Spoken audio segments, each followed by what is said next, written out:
SK바이오사이언스 공모주가 역대 최대 흥행 기록을 갈아치웠습니다. 이른바 공모주 따상을 노리고 투자자들이 공모주 투자에 몰리고 있습니다. 공모주 투자 어떻게 하는 걸까요?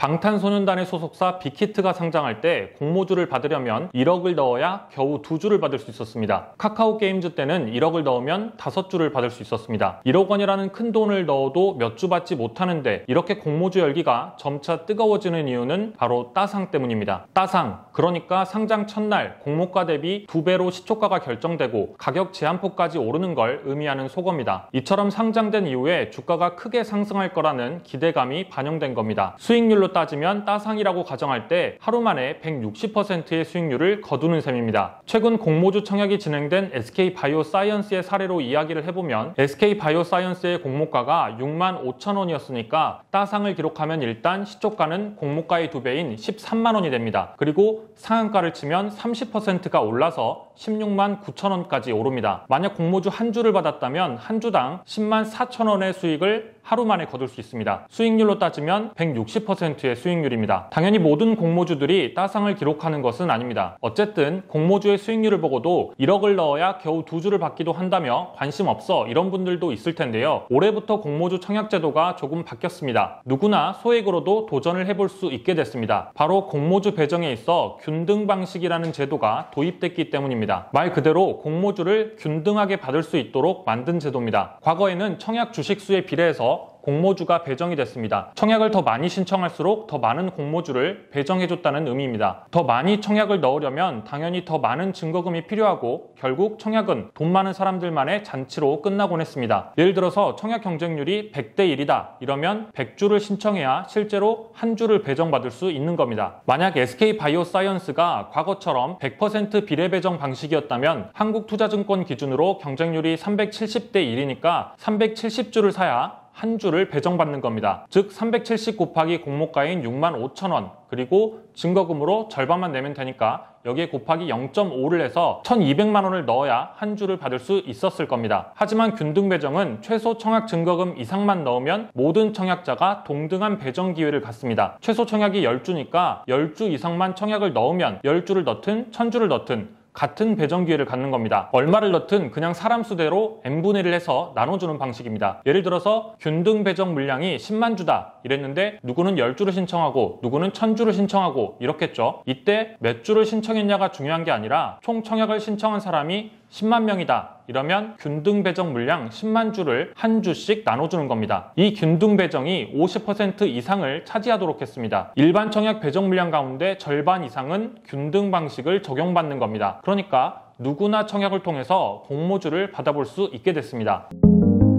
10주만 청약해서 소액으로도 공모주 청약을 해볼 수 있다는 건 알겠는데 막상 투자를 안 해본 사람들 입장에서는 첫 투자가 막연하죠. 사실 해보면 생각보다 쉽습니다. 그래서 실제로 최근 청약을 진행했던 SK바이오사이언스 공모주 청약을 함께 해보겠습니다. 먼저 공모주 청약을 진행하는 증권사의 어플을 설치합니다. 이때 아무 증권사 어플이나 설치하면 되는 게 아니고 주관사인 증권사 어플을 설치해야 합니다. SK바이오사이언스의 경우 6곳의 주관사가 있는데 NH투자증권으로 진행을 한번 해보겠습니다. NH투자증권의 어플을 설치하고 실행시킨 다음에 내 스마트폰에 접근할 수 있도록 권한을 허용해주고 계좌부터 만들어줍니다. 첫 화면에서 계좌 개설하기를 누릅니다. 그리고 계좌 개설 시작하기 클릭, 종합매매 계좌를 만들어줍니다. 공모주 청약을 하기 위해서는 증권사마다 만들어야 하는 계좌가 조금씩 다른데요. 주식 거래를 할 수 있는 계좌면 됩니다. 이름과 주민등록번호를 입력하고 통신사를 통해서 본인 인증을 합니다. 그리고 관련 정보에 동의를 해주고 고객 정보를 몇 가지 입력합니다. 그 다음에 자금 출처와 계좌 개설하는 목적을 넣습니다. 신분증도 찍어서 넣고요. 계좌 비밀번호 4자리까지 입력하면 이제 계좌 신청이 끝납니다. 그럼 이제 만들어진 계좌로 SK바이오사이언스 공모주 청약을 한번 넣어보겠습니다. NH투자증권 어플을 열고 메뉴를 누르니까 청약란이 보입니다. 그리고 공모주 청약을 누르니까 SK바이오사이언스가 나옵니다. 상세 정보를 보면 공모가 65,000원, 청약 증거금률 50% 등 정보가 나와 있습니다. 공모주 한 주 청약을 넣으려면 65,000원이 필요한데 증거금으로 일단 그 절반인 32,500원만 받겠다는 겁니다. 다음 청약하기를 누릅니다. 신청 수량은 최소 단위인 10주를 신청해 보겠습니다. 청약 증거금으로는 신청 수량 10주 곱하기 공모가인 65만 원에 절반인 32만 5천 원이 필요합니다. 계좌에 필요한 필요한 돈만큼 넣어둬야겠죠. 어차피 한 주 가격을 제외하고 나중에 다시 돌려받을 수 있으니까 걱정하지 않아도 됩니다. 그럼 투자 설명서를 읽고 이제 청약 신청을 누릅니다. 본인 인증까지 마치면 청약이 완료됩니다. 쉽죠? 모바일로 증권사 계좌를 만들고 증권사 어플에서 신청만 하면 끝납니다. 이제 이렇게 청약을 하면 저는 SK바이오사이언스 한 주를 무조건 받을 수 있을까요? 그건 아닙니다. 증권사들마다 보유하고 있는 공모 물량이 다른데요. 그 물량도 확인해야 합니다. 왜냐하면 공모 물량이 있고 청약한 사람 수가 있는데 한 주씩 나눠주려고 했더니 공모 물량이 더 적을 수도 있잖아요. 실제로 이번 SK바이오사이언스의 경우에는 하나금융투자와 삼성증권의 청약 건수가 균등 배정 물량을 넘어섰습니다. 하나금융투자의 균등 배정 물량은 14만 주 정도였는데 청약 건수가 20만 건이 넘었습니다. 그러면 한 주씩 나눠주기에는 물량이 부족하죠. 이때는 무작위로 추첨을 해서 배정을 합니다. 랜덤으로 한 주를 받을 수도 있고 못 받을 수도 있는 겁니다. 실제로 저도 이번 SK바이오사이언스 청약을 하면서 여러 곳의 증권사에 청약을 넣어봤는데 NH투자증권과 미래에셋 등에서는 한 주 이상을 받고 하나금융투자에서는 추첨을 통해서 운 좋게 한 주를 받을 수 있었습니다.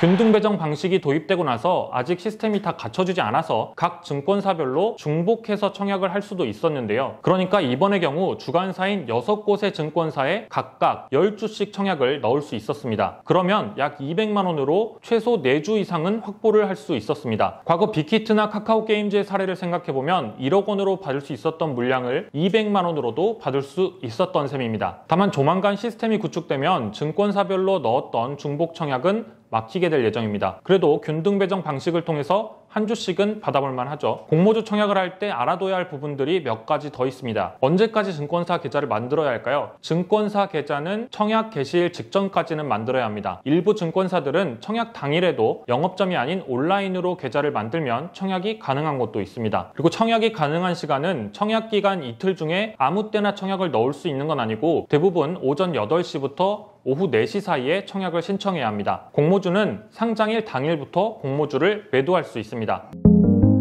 오늘은 바뀐 공모주 청약 제도와 실제로 공모주 청약을 하는 방법에 대해서 알아봤는데요. 공모주라고 해서 무조건 주가가 오르는 건 아니기 때문에 해당 기업에 대해서 잘 알아보고 현명한 투자하시기 바랍니다. 돈이 되는 정보 돈터치, 매일경제TV 구독과 좋아요도 부탁드립니다.